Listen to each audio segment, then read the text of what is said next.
You won't believe it. A regular girl facing a crisis of turning into a monster.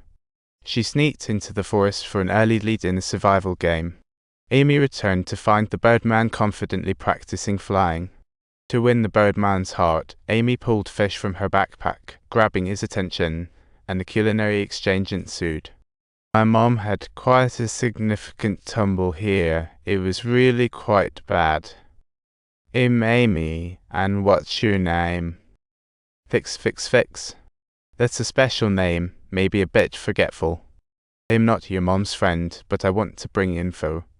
Amy asked about her mom. Fix said mutants are lone wolves. Amy gave Fix a life lesson.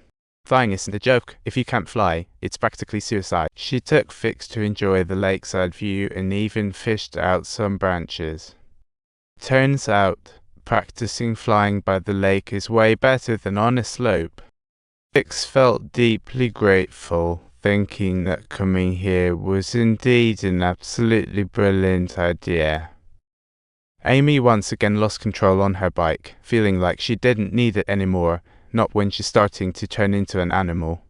Sherry was busy taking out the trash at the restaurant when she noticed the backyard fridge was open, and all the snacks went flying out. She was about to pick up the food when she heard a rustle, as if something was hiding under the hangers. In an instant, a huge sea lion scared her into jumping. The sea lion pinned Shuri down, and then a figure hiding behind the hangers darted out. Shuri confirmed it was her wife, Lana, who quickly shoved a paddle into the sea lion's mouth. The restaurant owner showed up, stopping the sea lion. Turns out, it was her sister, hiding in the backyard. But now the sea lion was nearly losing its mind. The owner realized it was time to set her sister free, and it made Shuri think of Lana. She ran after her sister, chasing her all the way into the dense woods until she finally caught sight of Lana, but Lana had transformed into a whimpering bear, emitting heart-wrenching farewell wails. Ultimately, Lana slowly walked into the woods, leaving Shuri with boundless sorrow. Pain left no compassion for this father, perfectly matched with Diana in the search for her. She stumbled upon the bike Amy had abandoned and decided to bring it home for repairs, but found the sink totally blocked. While clearing the pipes, Shuri found animal fur and teeth, suddenly realizing her son might have caught the disease too. She sat by the door waiting for Amy to come home, pulling out a claw and asking what in the world happened. In your room? No, why focus on TV? Amy quickly denied the claw's issue. But then Shuri brought up Amy's stolen bike out of nowhere, insisting Amy ride it right there. What was once easy now made Amy blush like a tomato, and she tossed the bike and tried to run. Shuri darted after her, tackling her. Amy feared the shelter, but Shuri feared losing her son more. Shuri's wife turned into a bear, and now her son Amy was showing signs of illness too. She didn't know what to do. She made sure Amy trimmed her claws each night, shaving off any excess fur since mutants had sensitive hearing, so Shuri plugged one of Amy's ears with earplugs. Amy still made regular visits to Fix, but unfortunately, this time they couldn't communicate as they used to, as Fix had lost her speech. However, there was exciting good news. Fix had amazingly learned to fly. Fix swooped down from above, creating a gust upon landing. This was the day the town hosted a wild carnival. Shuri at the restaurant was spinning like a top, with the owner anxiously asking where Amy was since they arranged for her to start 2 days ago. The big party had been cheerful for 3 hours, and still no sign of Amy. Shuri had to put a stop to her work and head home to look for her.